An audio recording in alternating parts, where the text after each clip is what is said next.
नमस्कार। जगतगुरु भगवान श्री कृष्ण जी के चरणों में कृतज्ञता पूर्वक वंदन करता हूँ। सनातन संस्था एवं हिंदू जनजागृति समिति की ओर से धर्म संवाद के इस विशेष कार्यक्रम में मैं कार्तिक सालुंके आप सभी का हार्दिक स्वागत करता हूँ। बंधुओं, पिछले कुछ दिनों से हम इस धर्म संवाद के कार्यक्रम से अनेक विषय हमने समझ कर लिए। धर्म क्या है, अध्यात्म क्या है, पितृपक्ष क्या है, कर्मफल सिद्धांत एवं पुनर्जन्म सिद्धांत क्या है, ऐसे महत्वपूर्ण विषय हमने समझ कर लिए। यह कार्यक्रम देखते समय आपके मन में जो शंकाएं निर्माण हुई, उन शंकाओं का समाधान हम आज के इस धर्म संवाद में करने वाले हैं।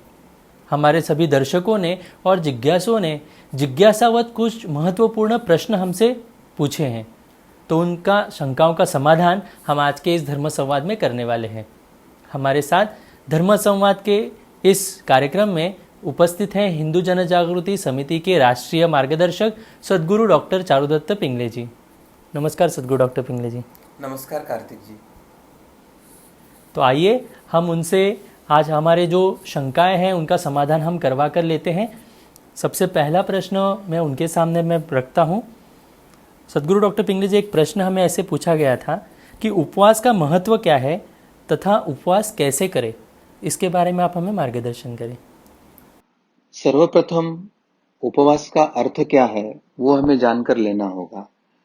यानी ईश्वर का प्रत्यक्ष वास अगर हम अनुभव नहीं कर सकते हैं तो उसका अप्रत्यक्ष वास को अनुभव करने के लिए जो प्रक्रिया आध्यात्मिक की जाती है तो उसी को उपवास कहते हैं। ये मूल उसका अर्थ जानकर हम आगे की प्रक्रिया को देखेंगे। अब ये सनातन धर्म की या भारतीय संस्कृति की एक विशेषता है कि इसने हमें एक विविध प्रकार के उपवास हमें बताए हैं। उपवास का अर्थ है कि ऐसे प्रयास जिसके कारण हम ईश्वर का अनुभव कर सके या हमारे इष्ट देवता का अनुभव कर सके।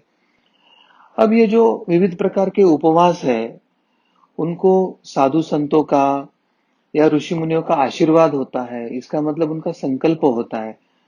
उसके कारण क्या होता है कि जो उपासक है या उपवास करने वाले जो व्यक्ति है उनको एक प्रकार का दैवी तेज प्राप्त होता है और स्वयं के मन से एक प्रकार से उपवास करना और फिर सत्पुरुषों के कहने पर उपवास या उपासना करना, इसमें थोड़ा फर्क होता है। सत्पुरुषों के कहने पर अगर हम उपासना या उपवास करते हैं तो उससे हमें अधिक तेज की प्राप्ति होती है और साथ में आयुर्वेद की भी दृष्टि से एक उपवास का महत्व होता है। मतलब एक शारीरिक व्याधियों पर मात करने की दृष्टि से भी वो एक उपयुक्तता है उसकी। और ये जो योग शास्त्र है तो योग शास्त्र में भी उपवास अंतर्भूत होता है। अब सर्वप्रथम हम जानकर लेंगे कि अपथ्य करने से हमारे स्वास्थ्य पर क्या परिणाम होता है।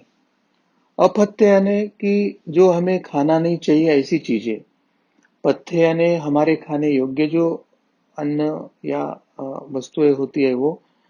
और अपथ्य यानी जो हमें खाना नहीं चाहिए या विशिष्ट काल में विशिष्ट समय जो ग्रहण नहीं करना चाहिए उसे अपथ्य कहा जाता है। अब अपथ्य यानी जो वर्जित है या जो नहीं चाहिए वो जब हम भोजन करते हैं तो हमारे शरीर में 72 सहस्त्र नाड़ियां होती है, सूक्ष्म नाड़ियां होती है और सामान्यतः उसमें हमारे प्राण शक्ति का वहन होते रहता है। अपथ्य करने के कारण ये जो नाड़ियां है इसमें से प्राण शक्ति के वहन में बाधाएं निर्माण होती है। और अष्टांग हृदय में एक श्लोक द्वारा उन्होंने ये स्पष्ट किया है कि सर्वेषाम एव रोगाणाम निदानम कुपितम मला तत् प्रकोपस्य तु प्रोक्तम विविध हित सेवनम। तो अष्टांग हृदय के इस श्लोक में एक बात उन्होंने स्पष्ट किया है कि कुपित हुआ यानी बिगड़ा हुआ यानी खराब हुआ जब ये अपथ्य या अन्न हम ग्रहण करते हैं तो उसके कारण हमारे शरीर में वात पित्त कफ यह सभी के बिगड़ने के कारण जो रोग आते हैं उसका यही कारण होता है। अब शरीर के लिए वर्जित अन्न ग्रहण करना, इसका परिणाम क्या होता है कि हमारे शरीर के अंदर जो वात पित्त कफ ये तीन दोषों का जो एक संतुलन होता है, वो संतुलन बिगड़ता है और वो संतुलन बिगड़ने के कारण हमारा स्वास्थ्य खराब होता है। तो मूलतः आध्यात्मिक दृष्टि से मनुष्य का जो शरीर है, उसमें 72 सहस्त्र नाड़ियां, यानी जो प्राण शक्ति का वहन करके हमारे शरीर के सभी अवयवों को चेतना और प्राण देकर उससे जो कार्य करवाना है, तो 72 सहस्त्र नाड़ियां होती है। और जब विविध प्रकार का अपथ्य अर्थात वर्जित खाद्य पदार्थ जब कोई व्यक्ति सेवन करता है, तो व्यक्ति के शरीर में एक वायु निर्माण होता है। सामान्यतः आयुर्वेद की दृष्टि से उसे दूषित वायु कहा जाता है।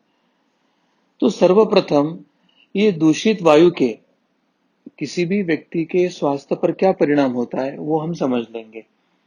अब ये जो दूषित वायु निर्माण होता है, तो उसके साथ ही अपत्य कारक अन्न रस, यानी हमारे शरीर में जो विविध अन्न रस रहते हैं, तो अपत्य कारक अन्न रस से ये वायु निर्माण होते हैं। उससे क्या होता है कि शरीर में आमवात बढ़ता है। आमवात किसे कहते हैं? शरीर में जो विषैली घटक निर्माण होते हैं, पचन क्रिया के माध्यम से जो विषैली घटक निर्माण होते हैं, उसके कारण आमवात, और वो हमारे नाड़ियों में भर जाता है। ऐसे जो आम वायु है, मतलब आम वायु कैसे बनता है? तो जो शरीर में दूषित वायु निर्माण होता है और हमारे शरीर में जो आम वात होता है, तो उसका एकत्रीकरण से एक आम वायु का निर्माण होता है, जो हमारे ये छोटी छोटी नाड़ियों में, सूक्ष्म नाड़ियों में भर जाता है। और उसी के कारण इन नाड़ियों में से होने वाले प्राण शक्ति का जो संचार है, वो कुंठित हो जाता है और फिर शरीर में अलग अलग व्याधियां निर्माण होती है। तो सार स्वरूप क्या है कि अपथ्य या गलत आहार विहार के कारण शरीर में निर्माण होने वाली जो हमारी व्याधियां है, या शरीर में जो एक अस्वास्थ्य निर्माण होता है, उसको सुधारने के लिए ये जो उपवास है, ये अत्यंत लाभदायी होते हैं। अब उपवास के माध्यम से आध्यात्मिक दृष्टि से किसी मनुष्य के शरीर पर या किसी मनुष्य के स्वास्थ्य पर क्या परिणाम होते हैं, वह भी हमें समझ कर लेना होगा। अब जब कोई मनुष्य उपवास करता है, तो उपवास की एक विशिष्ट विधि होती है, विशिष्ट देवता होती है, विशिष्ट वार होता है। तो उसके कारण व्यक्ति के शरीर में दैवी किरणों का प्रवेश होता है। अब दैवी किरणों का जब शरीर में प्रवेश होता है, तो व्यक्ति की जो बिगड़ा हुआ पाचन संस्थान, वो पाचन सुधारने के लिए उसका उपयोग होता है और उसके माध्यम से व्यक्ति को स्वास्थ्य लाभ होता है। अब उपवास के कारण प्राणवायु का जो संचार है, वो भी शरीर में योग्य रीति से होना शुरू होता है और प्राणवायु में अन्य अनेक दैवी शक्तियां भी होती है, दैवी किरणों का भी अभी समावेश होता है। उपवास के कारण भी अभी दैवी किरण शरीर में प्रवेश करते हैं, तो उसके कारण उस व्यक्ति के जो सूक्ष्म शरीर में तेज की वृद्धि होती है और ये तेज की वृद्धि होने के कारण जो आध्यात्मिक कारणों से जो व्याधियां होती है, तो उससे मनुष्य को स्वास्थ्य लाभ होता है। अब आयुर्वेद के दृष्टि से उपवास का क्या लाभ होता है? व्यक्ति को व्याधियों से कैसे छुटकारा मिलता है, वो स्वास्थ्य कैसे होता है? आयुर्वेदानुसार उपवास करने से शरीर में जो विद्यमान द्रव पदार्थों का वहन करने वाले नाड़ियों में ही अन्न का पाचन योग्य रीत्या शुरू हो जाता है। शरीर के यानी जठर के जो स्थूल पाचन समान जो सप्त धातु होते हैं, उसमें भी पाचन योग्य प्रकार से शुरू हो जाता है और इससे क्या होता है कि शरीर को हल्कापन प्राप्त होता है, लघुता प्राप्त होता है और ये लघुता प्राप्त होने के कारण व्यक्ति को स्वास्थ्य लाभ होता है। तो संक्षेप में उपवास के फल क्या है या उपवास की महिमा क्या है, वो हम समझ लेंगे। तो उपवास के फल में हमें स्वास्थ्य का लाभ होता है। हम जो उपासना करते हैं, तो उपासना योग्य होती है, हमें तेज या बल प्राप्त होता है।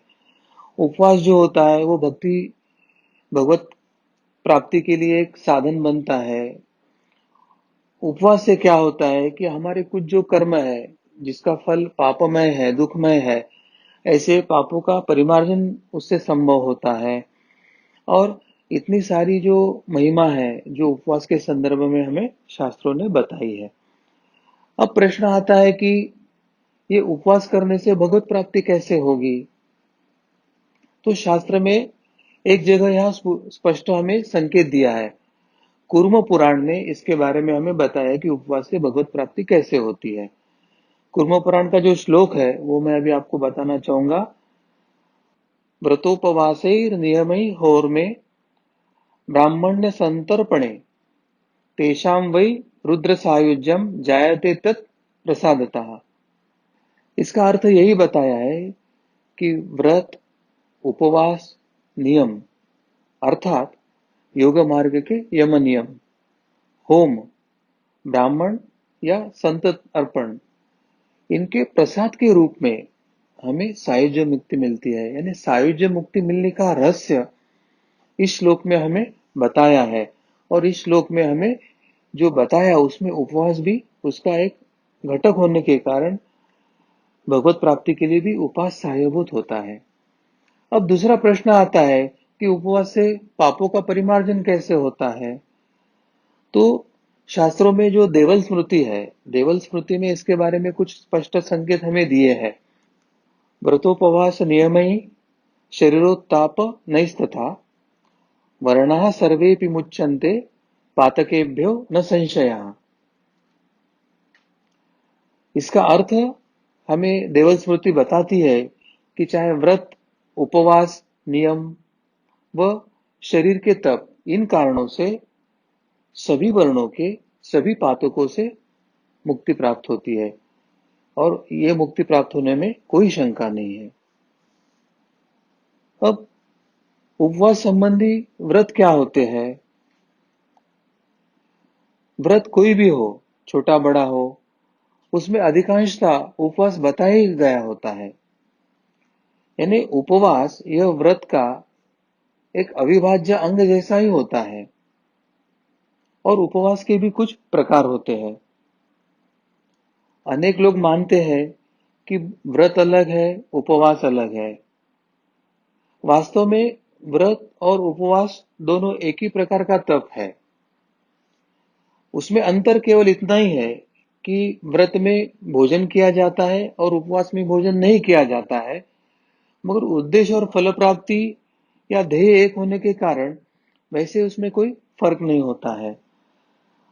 और व्रत शास्त्रों द्वारा बताया गया एक नियम है, तो उपवास उसका एक लक्षण है। अब हम व्रतों के कुछ प्रकार जानकर लेंगे कि किस प्रकार के व्रत हो सकते हैं या किस प्रकार से हम व्रत कर सकते हैं। सबसे पहला अगर व्रत देखते तो एक भुक्त व्रत। अब इस एक भुक्त व्रत का वैशिष्ट्य क्या है? तो इस व्रत में केवल दिन भर में एक ही समय भोजन करना होता है। और इस व्रत के भी दो तीन छोटे छोटे प्रकार है। उसमें कहा है कि एक स्वतंत्र व्रत होता है, स्वतंत्र एक भुक्त व्रत। उसमें आधा दिन समाप्त होने के उपरांत स्वतंत्र व्रत माना जाता है। अब अन्यांग, ये दूसरा एक प्रकार है उसका। अपराह्न जो काल होता है, यानी जो तीसरा प्रहर होता है दोपहर के बाद, वो अन्यांग व्रत के लिए उपयोगी होता है। और तीसरा जो है प्रतिनिधि, प्रतिनिधि जो एक भुक्त व्रत का जो एक प्रकार है, उसमें सवेरे हो या दोपहर हो, कभी भी प्रतिनिधि व्रत होता है। इसका मतलब क्या है कि दिन में से आपको एक बार भोजन करना है, तो कौन से समय में करना है इसके बारे में इन तीनों प्रकार में उसमें विभाजित किया गया है। अब दूसरा जो व्रत का प्रकार है उसको नक्त व्रत कहा जाता है। अब नक्त का अर्थ है काल का एक विभाग, यानी विशिष्ट काल में विशिष्ट समय में जो व्रत किया जाता है उसे नक्त व्रत कहा जाता है। अब ये नक्त क्या होता है? तो सूर्यास्त के उपरांत नक्षत्र दिखने से पूर्व के काल को नक्त काल समझा जाता है। और दिन भर भोजन न करते हुए इस नक्त काल में ही मनुष्य अगर भोजन का करता है तो ये नक्त व्रत कहा जाता है। और इसका उपवास से संबंध नहीं है, परंतु ये विशिष्ट काल में भोजन करने के लिए कहा जाने के कारण ये विशिष्ट व्रत जरूर है। अब तीसरा जो व्रत का प्रकार है उसको ऐचित व्रत कहा जाता है। अब ऐचित ये शब्द का अर्थ क्या है कि याचना न करना या किसी से विनती न करना। ऐचित का मतलब किसी से याचना न करके, विनती न करके, जितना अन्न अपने आप मुझे मिला या किसी ने लाके दिया उसी पर निर्वाह करना, इसको ऐचित व्रत कहते हैं। जितना मिला उसमें ही उसने अपना भोजन किया है। अब ये व्रत का एक वैशिष्ट्य क्या है कि ये व्रत करने वाले मनुष्य को दिन अथवा रात्रि में एक ही बार भोजन करना होता है। इस व्रत में अन्य किसी को अन्न के हेतु याचना करनी नहीं होती है। इतना ही नहीं तो अपनी पत्नी हो या घर का कोई सेवक हो तो उसे अन्न परोसने की विनती भी नहीं कर सकते, उस पर भी पाबंदी होती है। क्योंकि भावनावश पत्नी हो या घर का सेवक हो तो उनको पता होता है कि कितना भोजन वगैरह करना है, तो वो उतना एक साथ परोस सकते हैं, इसलिए वैसा भी करना इस व्रत के लिए वर्जित होता है।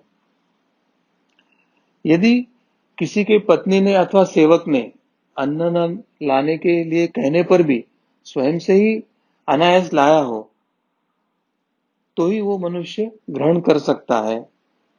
और सबसे महत्व की बात है इस व्रत के लिए कि निषिद्ध काल जो बताया है शास्त्र ने, उस काल में भोजन करना उसे वर्जित बताया गया है। अब जो अगला चौथा प्रकार है व्रत का, वो है चांद्रायण व्रत। चांद्रायण व्रत का अर्थ क्या है कि आकाशस्थ जो चंद्र है उसको प्रसन्न करने के लिए या चंद्रलोक की प्राप्ति के लिए ये व्रत किया जाता है। दूसरा महत्व का इसका उद्देश्य होता है कि जीवन में हमसे कुछ पाप हुए होते हैं तो उस पाप के क्षालन के लिए भी इस व्रत का आचरण किया जाता है। चंद्र यह मन से संबंधित ग्रह होने के कारण चंद्र की उपासना यानी मन की स्थिरता, मन की अस्वस्थता पर मात करने के लिए अप्रत्यक्ष से व्रत किया जाता है। यानी मन को सम्यक अवस्था में लाने की प्रक्रिया इस व्रत से हमें साध्य होती है। इस व्रत में अन्न ग्रहण करने की एक विशिष्ट पद्धति होती है। जिस तरह चंद्रमा की पूर्णिमा से अमावस्या या अमावस्या से पूर्णिमा तक चंद्र कला कलानुसार घटता है या बढ़ता है, उसी प्रकार भोजन की विधि इस व्रत में बताई जाती है। अमावस्या के उपरांत प्रतिपदा से लेकर चंद्रमा की बढ़ती कला के अनुसार दोपहर के भोजन के समय एक एक निवाला बढ़ाते हुए पूर्णिमा को 15 निवाला भोजन ग्रहण करना इसमें आवश्यक होता है। यानी एक कला का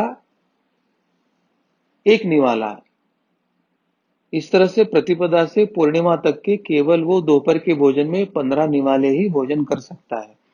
और पूर्णिमा के उपरांत प्रतिपदा से लेकर एक एक निवाला उसको कम करते जाना होता है और फिर 15 से 14, 14 से 13, 13 से 12 करते करते अमावस्या को इस व्रती को पूर्ण उपवास करना होता है। यह एक चंद्रायण व्रत पूर्ण होता है, यानी पूरा अमावस्या से अमावस्या तक के ये एक व्रत अभी पूरा होता है। इस प्रकार से यह व्रत किया जाता है। पांचवा जो व्रत है वो प्राजापत्य व्रत। यह व्रत 12 दिन का होता है और इस व्रत में भी भोजन के लिए एक विशिष्ट उन्होंने विधि बताया है।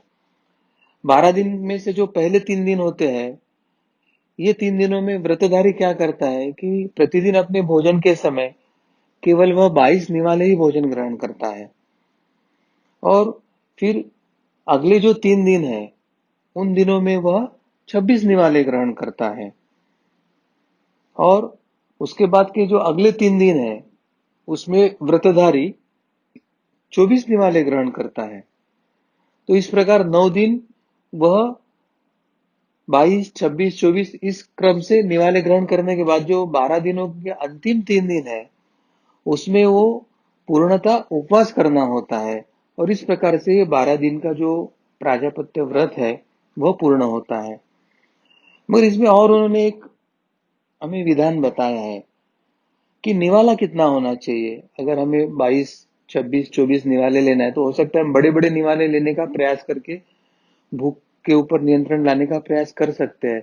और वहां पर भी शास्त्र ने हमें स्पष्ट दिशा दिया है कि मुख में सहजता से आए इतना ही निवाला लेना चाहिए और उसे ही व्रत कहा जाएगा, ऐसे वहां पर सुस्पष्ट बताया गया है। अब हम समझ लेंगे कि उपवास के दिनों में कौन से नियमों का पालन करना चाहिए। उपवास का फल पूर्ण प्राप्त के लिए हमारे लिए क्या यम नियम है, क्या बंधन है। तो उसमें सबसे पहली जो बात बताई है कि उपवास के दिन जो अन्य दिनों में आप प्रातः काल में उठते हो उसके तुलना में आपने थोड़ा सा पहले उठना चाहिए, यानी अपने नींद को कम करना चाहिए उस दिन। दूसरी बात है कि जागने पर हो सकता है अन्य समय हम भगवान का इष्ट देवता का स्मरण ना करते हो, मगर उपवास के या व्रत के दिन इष्ट देवता के स्वरूप को याद कर उसका पहले स्मरण करना चाहिए। फिर क्या बताया उन्होंने कि शौच है, व्यायाम है, स्नान है इत्यादि करने के उपरांत एक या आपको संभव है उससे अधिक मालाएं आपने फेर कर जाप करना चाहिए। अब व्रत के दिन महत्व का क्या होता है कि संकल्प, उस दिन कुछ ना कुछ संकल्प करना चाहिए। क्या कर सकते हैं संकल्प कि ईश्वर की भक्ति मैं पूर्ण रूप से समर्पित होकर करूंगा, पूर्ण समर्पित होकर उपवास करूंगा, पूर्ण समय ईश्वर के ही सानिध्य में हूं ऐसा भाव रखूंगा। इस प्रकार का संकल्प करना चाहिए और इस संकल्प का एक मानसिक लाभ की दृष्टि से अत्यंत महत्व भी होता है। अब उपवास या व्रत के समय आहार क्या होना चाहिए वह भी हम समझ लेंगे। उपवास या व्रत के समय रज या तमो गुणी पदार्थों का सेवन हमें पूर्ण रूप से टालना चाहिए। रजोगुणी या तामसिक पदार्थ का सेवन हमें वर्ज्य बताया है। पचने में हल्के है, पौष्टिक है तथा सात्विक आहार का ही सेवन करने के लिए बताया है। और उपवास के दिन उपवास के लिए जो विशिष्ट मनोनीत है वही आहार लेने के लिए हमें परवानगी होती है। और अगर किसी को संभव है तो मधुर फल या दूध भी वो व्रत में ले सकते हैं। अब कुछ बातें हमको ध्यान में रखनी होती है कि उपवास या व्रत के समय में क्या नहीं करना है, कौन सी बातें टालना है, कौन सी बातें हैं जो हमारे व्रत का या उपवास का फल न्यून कर सकता है, अल्प कर सकता है। उसमें सबसे पहली जो बात है कि काम, क्रोध, मद और लोभ ऐसे मनोविकारों को हमने दूर रखना चाहिए। इसमें काम यानी क्या है, तो एक काम वासना होती है, एक काम यानी इच्छा होती है।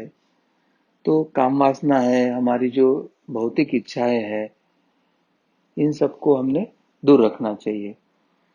हमने किसी को भी मानसिक या शारीरिक कष्ट नहीं देना चाहिए और हमने अधिकाधिक आनंद रहना चाहिए और दूसरे को अधिकाधिक आनंद देने का प्रयास करना चाहिए। और एक महत्व की बात हम व्रत या उपवास के समय कर सकते हैं, कुछ घंटे हम वाचिक यानी मौखिक स्तर पर तथा मानसिक स्तर पर मौन का पालन करें, यानी जिसको काष्ठ मौन और सहज मौन कहा जाता है, यानी मुख से शब्द का उच्चारण ना करना यानी वाचिक मौन, और मानसिक स्तर का मौन यानी मन में विचार ही ना आए, केवल ईश्वर का स्मरण रहे। ऐसे कुछ बंधनों का हमने पालन करना चाहिए। अब व्रतों का सबसे महत्व का होता है कि अब व्रत कुछ पूर्णत्व में जा रहा है तो उसमें इष्ट देवता का दर्शन करना चाहिए। हमारे पूजा घर में हो या पास के मंदिर में हो, सायंकाल के समय में हमने वहां जाकर इष्ट देवता का दर्शन करना चाहिए। और सबसे महत्व का क्या है कि व्रत के दिन रात्रि सोने से पूर्व हमें क्या क्या करना चाहिए, यानी दिन भर जो हम व्रत करते हैं, उपवास करते हैं, तो रात्रि सोने से पूर्व अगर हमने क्या किया तो हमारे व्रत या उपवास का पूर्ण फल प्राप्त हो सकता है। तो सोने से पहले हम बैठकर इष्ट देवता के स्वरूप को याद करें, उनके चिंतन के, उनके कृपा के या उनके आशीर्वाद के या जीवन में अनुभूति जो आए उसका चिंतन मनन करें। तथा आज दिन भर में मेरी कौन सी चूकें हुई, मानसिक स्तर की या स्थूल स्वरूप की, उसका आत्म परीक्षण करे, ईश्वर के चरणों में आत्म निवेदन करे, उनकी क्षमा मांगे। और इस प्रकार जब हम एक दिन का कोई उपवास या व्रत करते हैं, तो ये एक दिन का उपवास या व्रत जो होता है, वो शारीरिक और मानसिक सुख देने वाला एक दिन की तपस्या ही होती है, ऐसे हमने समझना चाहिए। सदगुरु डॉक्टर पिंगले जी, आपने बहुत ही विस्तृत रूप से हमें व्रत क्या है, उपवास क्या है, इनमें अंतर क्या है और व्रतों के अलग अलग प्रकार क्या है, ये हमें समझा है। मैं आशा करता हूँ कि आप सभी दर्शकों को इसके बारे में पता चला होगा। यदि आपकी कुछ शंका हो तो आप अवश्य चैट बॉक्स पर हमें दे सकते हैं। हमें जो कर्मफल सिद्धांत और हमारा विषय इस पर धर्म संवाद हुआ था, तो उस पर एक प्रश्न हमें जिज्ञासु ने पूछा था। वो बताते हैं कि बहुत से पापी है जिनका अहित नहीं होता है, और होता भी है तो वह बहुत ही मामूली होता है, जिसके कारण वो पाप कर्म में आगे बढ़ते रहते हैं। तो ऐसा क्यों होता है, ऐसा उनका प्रश्न था। देखो, पहले भी एक बार हमने बताया है कि किसी वृक्ष को, पेड़ को बहुत से फल आते हैं, मगर पेड़ के सभी फल एक साथ नहीं पकते हैं। कोई अभी पकता है, कोई बाद में पकता है, 2-3 महीने के अंतराल में पेड़ के सभी फल पकते हैं।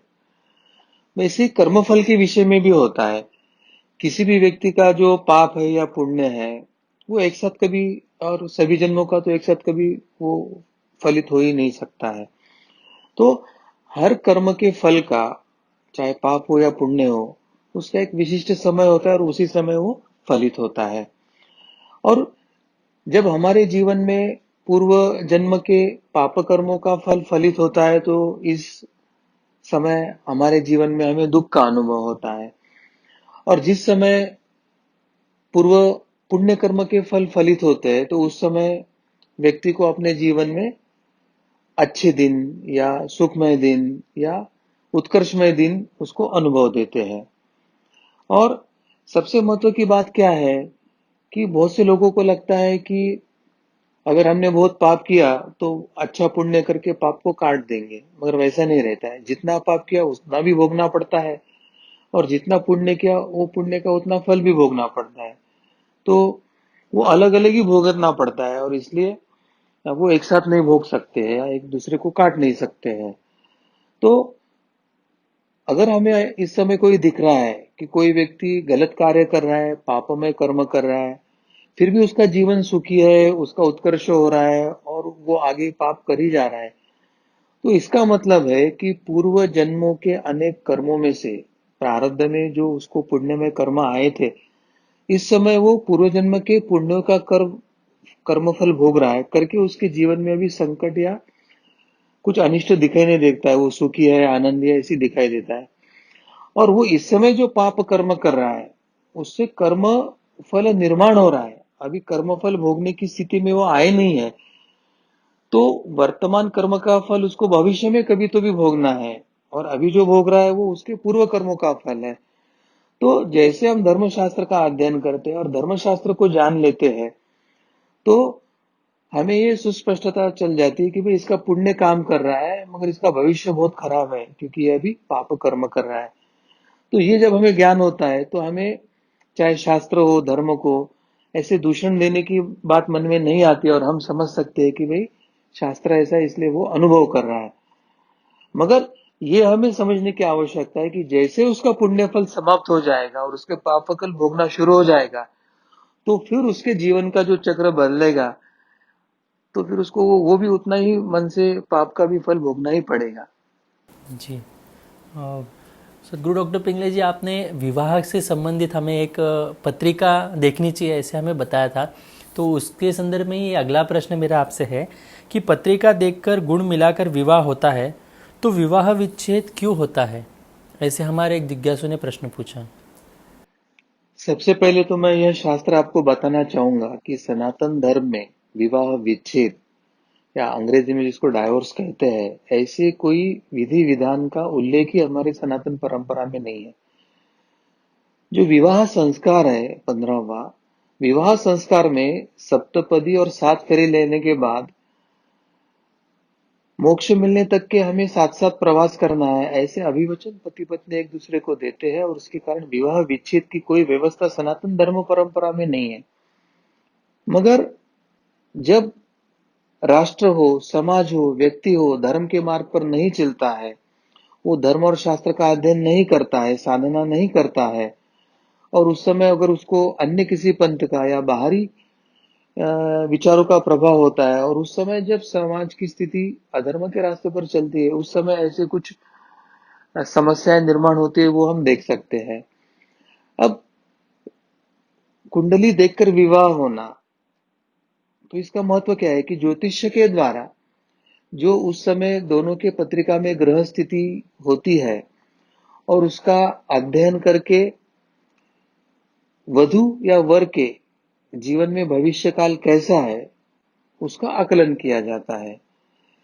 भविष्य काल हमें जीवन जीना सरल हो, और इसके लिए अगर दोनों के जीवन में एक ही साथ अगर बुरा समय आने वाला है, तो ज्योतिष कुछ उपाय बताकर उनको उस समस्या पर मात करने के लिए दिशा दर्शन देते हैं।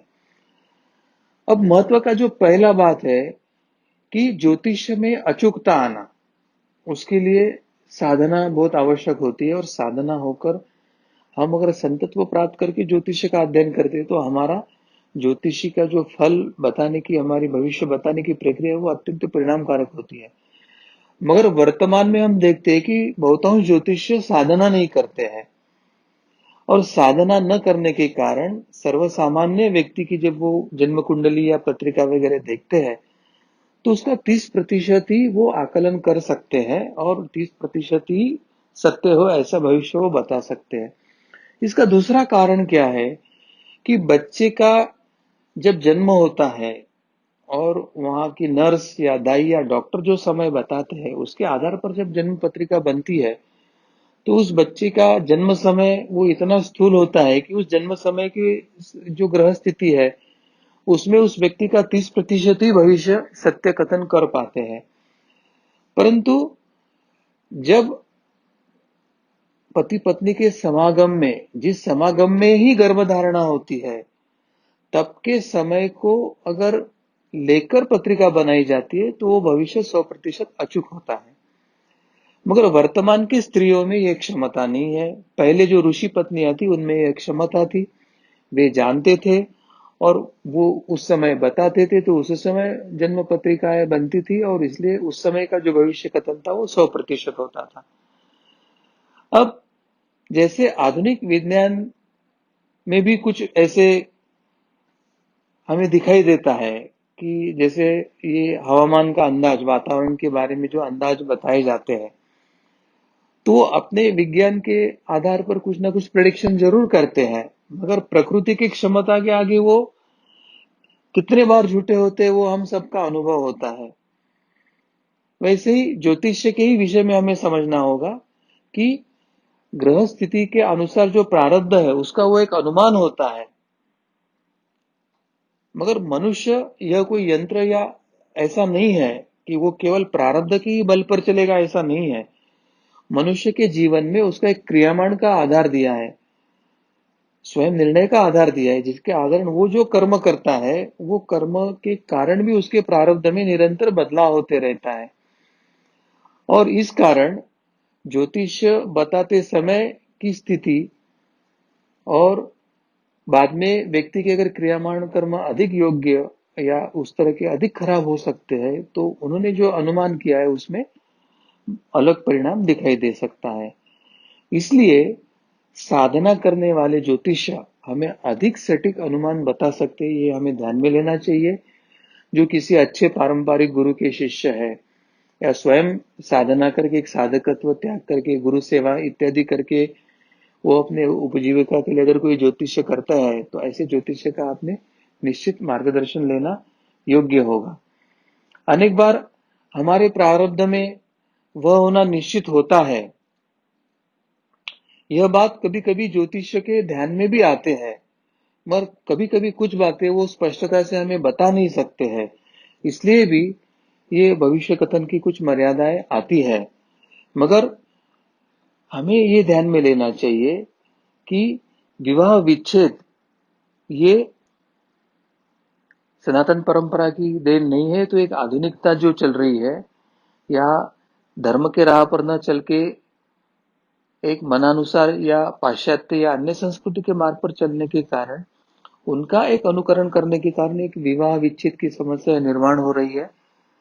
ये शास्त्र सम्मत नहीं है, ये हमें जान लेने की आवश्यकता है। जी, सदगुरु डॉक्टर पिंगले जी, इसी से जुड़ा हुआ मैं अगला प्रश्न आपसे पूछना चाहूँगा। एक जिज्ञासु ने हमसे पूछा कि अगर विवाह प्रारब्ध से होता है तो विवाह विच्छेद भी प्रारब्ध से होता है क्या? जैसे मैंने पहले ही कहा है कि पति पत्नी जब 7 कदम सप्तपदी लेते हैं तो वो सप्तलोक यानी सत्यलोक तक के हम एकत्रित प्रवास करेंगे, ऐसे अभिवचन एक दूसरे को देते हैं। तो यहाँ पर सनातन परंपरा में विवाह ये दो जीवों का मतलब शिव शक्ति का मिलन होने के बाद शिव शक्ति का ऐक्य अनुभव होने की प्रक्रिया है, ना किंतु शिव शक्ति के विघटन की प्रक्रिया है। तो विवाह विच्छेद की जो बात है वो धर्म अनुकूल नहीं है, वो धर्म छोड़ने वालों के जीवन में आने वाला एक संकट है, ऐसे मुझे लगता है। परंतु अब सामान्यता जो कुछ हो रहा है तो विवाह विच्छेद के पीछे प्रारब्ध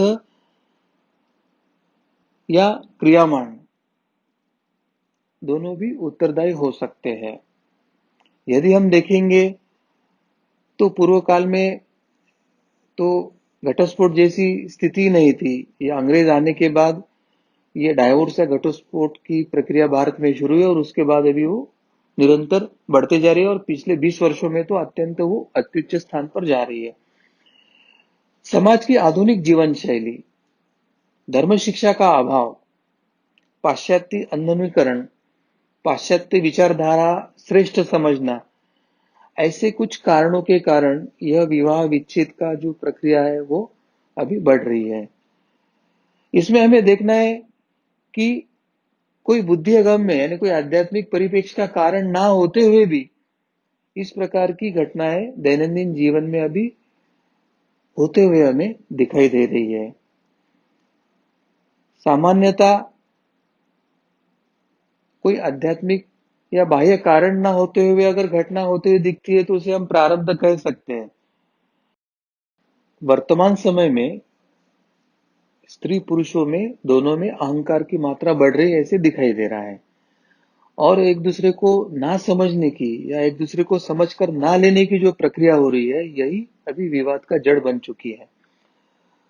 दोनों भी यह नहीं समझते हैं कि विवाह जो है वो एक दूसरे के साथ जो लेन देन है या एक दूसरे का जो प्रारब्ध है वो भुगत कर ही हम इस जन्म को समाप्त कर हमारे प्रारब्ध भोगों को समाप्त कर या जन्म मृत्यु के चक्र से हम आगे जाने की संभावना है। और इस जन्म में भोगना अनिवार्य तो है, मगर इस जन्म में अगर हम प्रारब्ध नहीं भोगते हैं तो इन बचे हुए कर्मों के लिए हमको दोबारा जन्म लेकर फिर यही बंधन में आकर भुगतना पड़ेगा। यह वह नहीं जानते क्योंकि वो ना तो धर्म शिक्षा लेते हैं, ना तो उनको धर्म का ज्ञान है, ना तो वो साधना करते हैं, ना तो किसी गुरु या संत का मार्गदर्शन लेते हैं। तो इनको ये सब बातें अभी पता नहीं है। और हर एक व्यक्ति क्या चाहता है कि दूसरा व्यक्ति बदले और दूसरे व्यक्ति ने मुझसे एडजस्ट करना चाहिए। और वर्तमान में धर्म न मानने वाले जो वामपंथी विचारधारा है उन्होंने एक फेमिनिज्म नाम के एक अलग ही स्त्री की आजादी का आंदोलन चलाया है। प्रत्यक्ष में क्रिश्चियनिटी में जो स्त्री पर अनियमित अत्याचार करते थे उस संदर्भ में स्त्री को वो मानते ही नहीं थे। पुरुष के छाती के हड्डी से स्त्री का निर्माण हुआ है, उसमें आत्मा नहीं, ऐसे वो मानते थे और उसके कारण वो स्त्री पर अनियमित अत्याचार करते थे। और उसके लिए वहां रेनेसा हुआ और वहां पे फेमिनिज्म की एक आंदोलन निर्माण हुआ और उसके कारण स्त्री मुक्ति पाश्चात्य संस्कृति में आई थी। परंतु भारतीय परिप्रेक्ष्य में स्त्री को देवी का रूप माना है और देवी उपास्य माना है और उसको पति और पत्नी ये एक गाड़ी के दो पहिए होते, इस तरह का समान अधिकार धर्म ने पहले ही दिया है। मगर आधुनिक शिक्षा के माध्यम से भारतीय स्त्रियों के मन में भी एक झूठा फेमिनिज्म डालकर एक अहंकार जागृति के कारण अब दोनों में से कोई झुकना नहीं चाहता है और इसलिए पति पत्नी में विवाद बढ़ रहा है और उसका जीवन में विपरीत परिणाम होने के कारण विवाह विच्छेद के रूप में हमें डाइवोर्स का प्रमाण बढ़ रहा है ऐसे दिख रहा है। मगर हमें एक बात ध्यान में रखना है कि 35% जो क्रियामान कर्म हमें करने के लिए सहूलियत दिया है, भगवान ने बताया कि आप धर्म मार्ग पे चलो, ईश्वर को सम्मत मार्ग पे चलो तो आपके प्रारब्ध पर मात होगी और इस जीवन चक्र से मुक्त होगे। तो अच्छे कर्म करने के लिए भगवान ने हमें जो रास्ता दिया है उसका पूरा लाभ लेकर अगर हम स्वयं में बदलाव की प्रक्रिया करते हैं, दूसरे को बदलने के बजाय हम स्वयं बदलते हैं, तो ये विवाह विच्छेद की जो एक स्थिति बढ़ी हुई है उसको हम नियंत्रित करके धीरे धीरे विवाह पूर्ति के लिए यानी शिव शक्ति के ऐक्य के लिए अनुभूति के लिए हम आगे प्रयास कर सकते हैं, ऐसे मुझे लगता है। जी। एक प्रश्न हमें यहाँ पर पूछा गया था, वो इस प्रकार से, क्या हर जन्म में लिंग एक ही रहता है क्या? हाँ, यानी आपका मतलब है कि अगर पुरुष इस जन्म में है तो अगले जन्म में वो पुरुष ही होगा या स्त्री होगा, या कोई स्त्री है तो अगले जन्म में वो स्त्री का ही जन्म लेगी या कोई अन्य, इस प्रकार का आपका प्रश्न है। तो मूलतः इस जन्म में जो पुरुष है या स्त्री है वो अगले जन्म में पुरुष ही बने या स्त्री ही बने ऐसा कोई आवश्यक नहीं है। मनुष्य का जो शरीर है और उसका लिंग है ये एक तरह के, जैसे हम वस्त्र धारण करते हैं और वस्त्र का महत्व केवल आपकी उपयोगिता तक के ही है, जैसे हम प्रतिदिन वस्त्र बदलते हैं वैसे ही मृत्यु के समय में हमारा आत्मा एक शरीर का त्याग करके दूसरा शरीर धारण करता है। यहाँ पे ध्यान रखने वाली बात है कि हमारा आत्मा अविनाशी है। आत्मा के साथ हमारे जो जन्मों जन्मों के संस्कार और संचित कर्मों की गठड़ी जाती है उसके रूप में वह लिंग देह के स्वरूप में रहता है। और ये जो लिंग देह है और ये जो शरीर है स्थूल शरीर ये विनाशी है और आत्मा अविनाशी है। अब आत्मा का मूलतः कोई लिंग नहीं है और इसलिए ये आवश्यक नहीं होता है कि अगले जन्म में उसको विशिष्ट शरीर धारण करके जन्म लेना है या नहीं लेना है। तो व्यक्ति के लेन देन, व्यक्ति का प्रारब्ध किससे किस रूप में जाने से उसका लेन देन खत्म होगा, इसके अनुसार उस व्यक्ति को चाहे पुरुष का हो, चाहे स्त्री का हो, चाहे पशु का हो, चाहे वनस्पति हो या निर्जीव पंच महाभूता का हो, किसी के भी योनि में कोई भी शरीर उनको प्राप्त हो सकता है, जैसा उसका कर्म और जैसे कर्म भोगने की सुविधा है वैसे जन्म उस व्यक्ति को मिलता है। जी। कर्मों और प्रारब्ध से संबंध में ही अगला प्रश्न यहाँ पर आया है। किसी के साथ हम अच्छा व्यवहार करें पर अनेक बार वह हमें ही कष्ट देता है, तो ऐसे समय में हमें क्या करना चाहिए? हम अच्छा व्यवहार करके भी यदि कोई हमें कष्ट दे रहा है तो इसके पीछे आपके पूर्व कर्मों के फल भोगने का यानी आपके प्रारब्ध का संबंध हो सकता है, ये एक संकेत हमने समझ लेना चाहिए। और प्रारब्ध है अगर हमें ऐसे लगता है तो भगवान को प्रार्थना करके प्रारब्ध भोग भोगने के लिए क्षमता मांग के हम शांति से वो कष्ट अगर भोग और सहन कर सकते हैं तो करने का प्रयास करना चाहिए। सामने वाले व्यक्ति अगर दोष या अहंकार युक्त प्रवृत्ति का हो सकता है, ऐसे समय में उसका जो बर्ताव है अब वो हमारा प्रारब्ध है या नहीं वो हमें पता नहीं, लेकिन उस समय कुछ अगर हम व्यवहारिक ऐसे उपाय कर सकते हैं कि उस व्यक्ति से दूरी बनाना संभव हो तो दूरी बना लो, दूरी बनाना संभव नहीं तो ऐसी स्थिति में वर्तमान में जो प्रशासकीय यंत्रणा है या कानून विधि विधान है तो उसका उपयोग करके अगर उन कष्टों से हम बच सकते हैं तो उन कष्टों से बचना चाहिए। अगर वो भी संभव नहीं तो हमें एक तत्वज्ञ की भूमिका में रहना चाहिए कि अर्थात वो जो कुछ गलत कर्म कर रहा है उसका न्याय होने वाला है और भगवान उसे शिक्षा जरूर देने वाले हैं। वो कैसा भी बर्ताव करे परंतु मुझे अच्छा ही बर्ताव करना है ऐसे भाव रख के हमें तो अच्छा बर्ताव करना है मगर उसको भगवान शिक्षा देगा ये विचार करके हमें तत्वज्ञ की भूमिका में साक्षी भाव से देखना है और सामने वाले के कर्मों को दुर्लक्षित करने का भी प्रयास हमें करना है। क्योंकि शास्त्र क्या कहता है कि सामान्य व्यक्ति में दूसरों में परिवर्तन करने की क्षमता नहीं होती है। अगर परिवर्तन करना ही है तो स्वयं में ही करे। तो इस दृष्टि से पहले स्वयं में ही परिवर्तन कर कर स्वयं को सुखी या उस कष्टों से दूर होने का प्रयास हमें करना चाहिए। जी। एक प्रश्न हमें यहाँ पर ऐसे भी पूछा गया कि सैनिक की मृत्यु देश रक्षा के लिए होती है, तो इसे कर्मफल से हम कैसे जोड़ा जा सकता है? यहाँ पर या कोई भी कर्म का जब हम विचार करते हैं तो कर्म के उद्देश्य को हमें अभ्यासना होता है, क्योंकि कोई भी कर्म का जो मुख्य फल है वो कर्म के उद्देश्यानुसार तय होता है। जैसे निजी स्वार्थ है किसी का या किसी का दोषयुक्त कर्म है, और निजी स्वार्थ या दोष के कारण एखादा व्यक्ति अगर किसी दूसरे व्यक्ति की हत्या करता है या स्वयं की इच्छा या स्वार्थ हेतु से वो किसी हत्या में शामिल होता है, तो ये जो कर्म है ये अयोग्य कर्म है, अधर्म है, बुरा कर्म है, और उद्देश्य भी गलत है और कर्म भी गलत है। दोनों गलत होने के कारण वो व्यक्ति महापापी होता है और उसको ईश्वरी न्याय की शिक्षा कड़ी से कड़ी होती है। अब सीमा के रक्षण में जो सैनिक होता है उसको किसी से व्यक्तिगत द्वेष नहीं होता है, वो किसी को व्यक्तिगत द्वेष के भावना से नहीं मारता है, वो कर्तव्य भावना से मेरे देश की रक्षा करना है, मेरे देश के नागरिकों की रक्षा करना है, मेरे देश की सीमाओं की रक्षा करना है, इस कर्तव्य से बंधा होने के कारण उस पर आक्रमण करने वालों को वो दंडित करके उसे मारता है। अब ये करने के लिए वो केवल मन से भी नहीं निर्णय लेता है, उसे ये निर्णय लेने के लिए उसके वरिष्ठ अधिकारियों की आज्ञा आदेश भी प्राप्त होता है, और उसका आदेश पालन करना यह भी वो सैनिक का कर्तव्य होने के कारण उसको ये कर्म बंधनकारक होता है। अब ईर्ष्या या द्वेष की भावना से ग्रस्त होकर या स्वार्थ हेतु से हम किसी की हत्या करते हैं तो हत्यारे को मृत्युदंड मिलता है।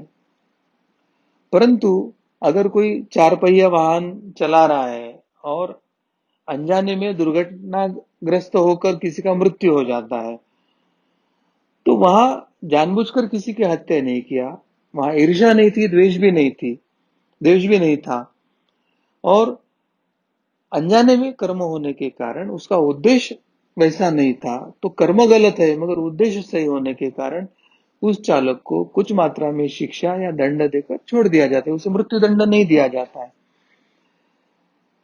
इसके विपरीत कोई सैनिक शत्रु राष्ट्र के 100 सैनिकों को मारता है तो उसे बहुत पुण्य मिलता है, जनता और शासन की ओर उसको सम्मानित किया जाता है, क्योंकि उसने अपना कर्तव्य निभाया, समाज की रक्षा किया, राष्ट्र की रक्षा किया, सीमा की रक्षा किया, निस्वार्थ हेतु से किया, ईर्ष्या नहीं थी, द्वेष नहीं था।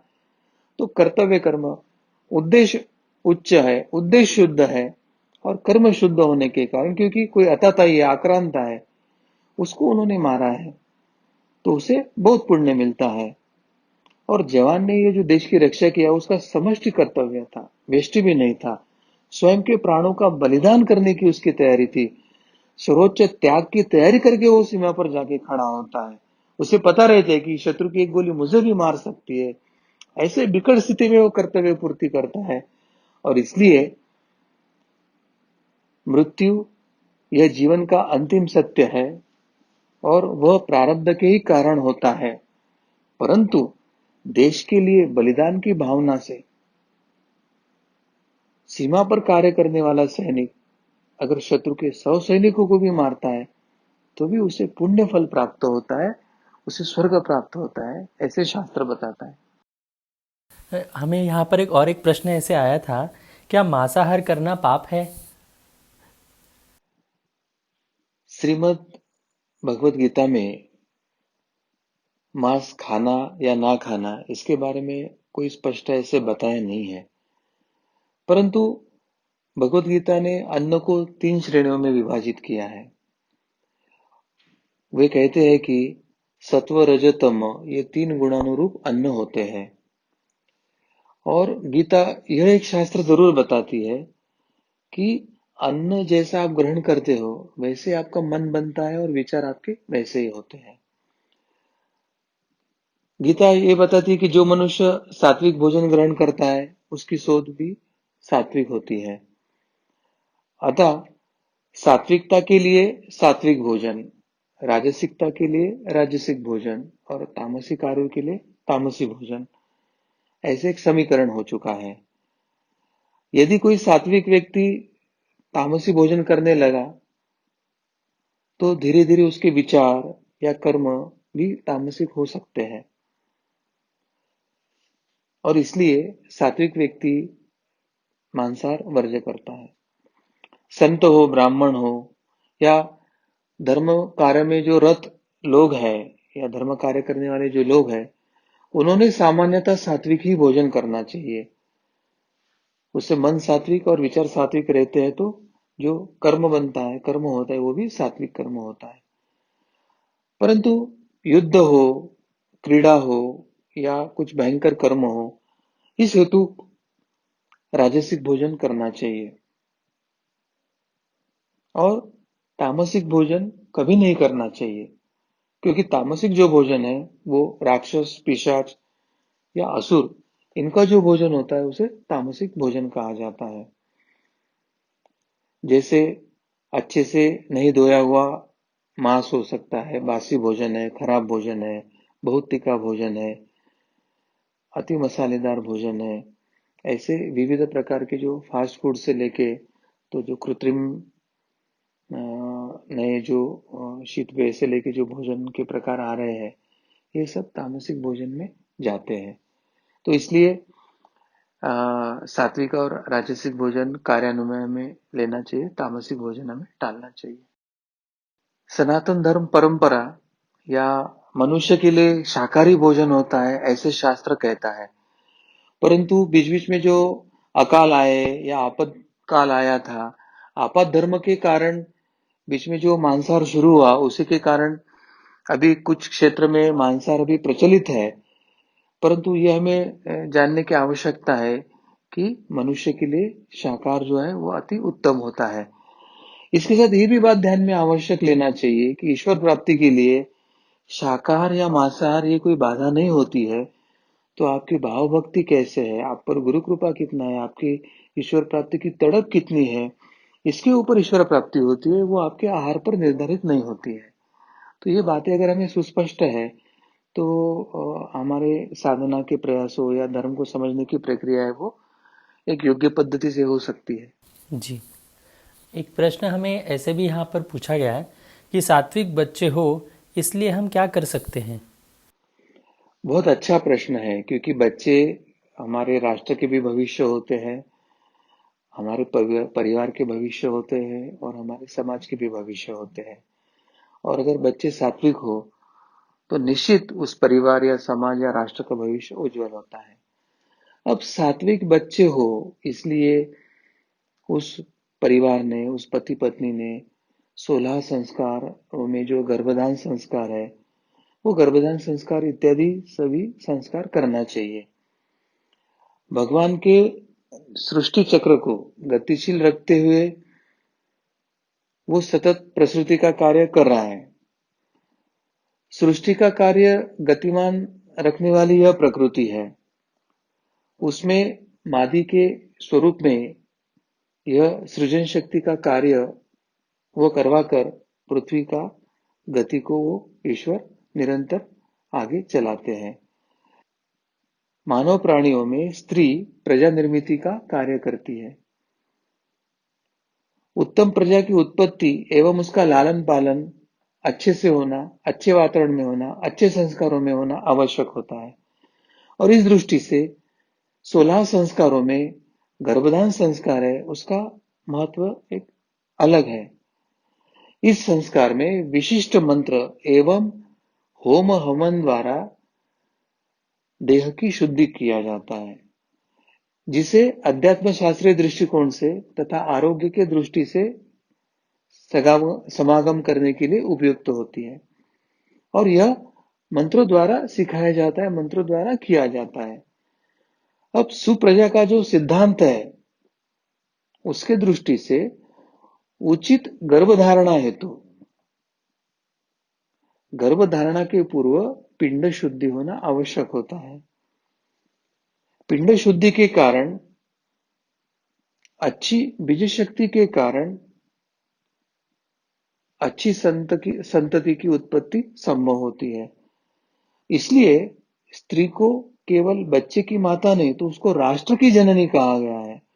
राष्ट्र की सात्विक योग्य भावी पीढ़ी की वो जननी है। और इस विषय में हमें अधिक जागरूक रहकर यह गर्भधारण संस्कार जो है वो हमें करना चाहिए।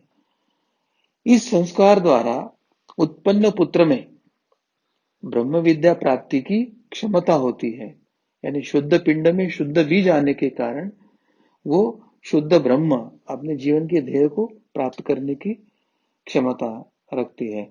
अब मनुस्मृति का ये जो श्लोक है जो आपको स्क्रीन पे दिख रहा है, उसमें संक्षेप में यही बताया है कि चाहे गर्भधान हो, जात कर्म हो, चूड़ा कर्म हो एवं जनेऊ बंधन इत्यादि संस्कार के कारण बीजों के यानी बैजिक यानी जो बीज है, बीज के कारण जो उत्पन्न हुए हैं एवं गार्भिक यानी गर्भावस्था से जो उत्पन्न हुए हैं उन सभी दोषों का परिमार्जन होता है।